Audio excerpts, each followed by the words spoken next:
Dans cette vidéo, nous allons voir comment préparer les sections du cours et organiser un petit peu son espace pour que ce soit plus lisible pour les étudiants. Donc, je suis ici dans mon espace de cours et j'ai préparé une section où j'ai pas mal de contenu ici.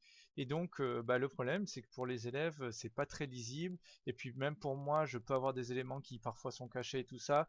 Et donc, pour s'y retrouver, c'est pas très pratique. Donc, ce qu'on va faire, c'est qu'on va augmenter la lisibilité de la section.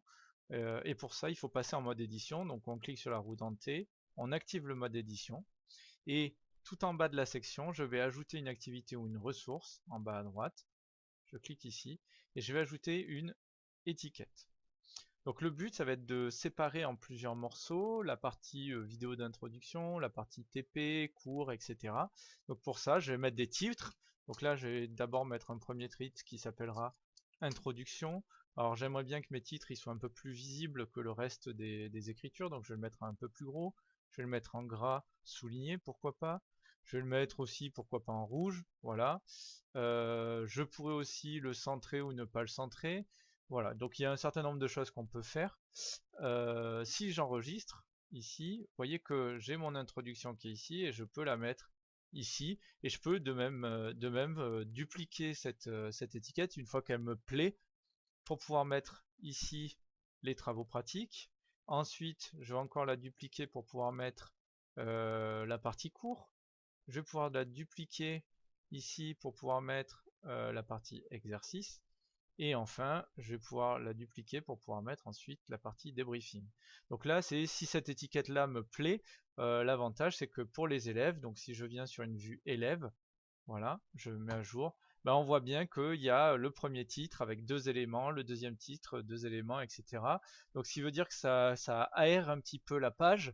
Donc là, pour l'instant, j'ai pas encore changé le contenu, mais ça donne une première idée. Donc je vais revenir sur l'interface prof. Mais là, moi ce que j'aime pas, c'est qu'en fait on a du mal à voir et j'aimerais bien que ce soit un cadre un peu plus long. Donc je vais aller modifier cette étiquette. Donc je vais dans les paramètres, je supprime tout et je recommence. Alors cette fois-ci, ce que je vais faire, c'est que je vais utiliser une petite astuce. Je vais créer un tableau. Un tableau qui va avoir une seule colonne, une seule ligne. Voilà. Et ce tableau, je ne vais pas utiliser le réglage par défaut du thème. Je vais choisir qu'il y a des bordures. Donc des bordures qui sont en continu par exemple, qui ont une épaisseur de 3, de couleur rouge et avec un fond orange, et je veux que le tableau fasse toute la largeur de ma page. Donc voilà, ici j'ai créé un tableau. Donc là ici il y a un petit truc qui se met, mais on s'en fiche, c'est pas très grave. Je vais mettre un texte qui est centré par rapport à ça, et là je peux mettre mon texte. Donc ici ça s'appelle introduction.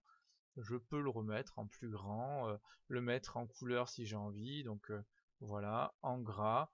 Vu qu'il est dans un tableau, j'ai pas spécialement envie de le mettre en plus que ça. Donc là ici, on va supposer que je suis très content de mon tableau, j'enregistre. Et là, vous voyez que ça sépare encore mieux visuellement les différents espaces. Donc ici, vous pouvez faire selon vos propres goûts. Mais en tout cas, ce qui est sûr, c'est que les étiquettes permettent d'aérer chaque section et donc ça permettra aux élèves ensuite d'y voir un petit peu plus clair dans le découpage de la section. L'avantage, c'est qu'en plus, quand on met 100% de la largeur et qu'on redimensionne la fenêtre, comme ici, vous voyez que ça s'adapte. Donc là, ici, c'est pas mal parce que notamment sur mobile, c'est bien d'avoir des séparateurs comme ça assez marqués pour pouvoir cliquer ensuite sur les différentes parties.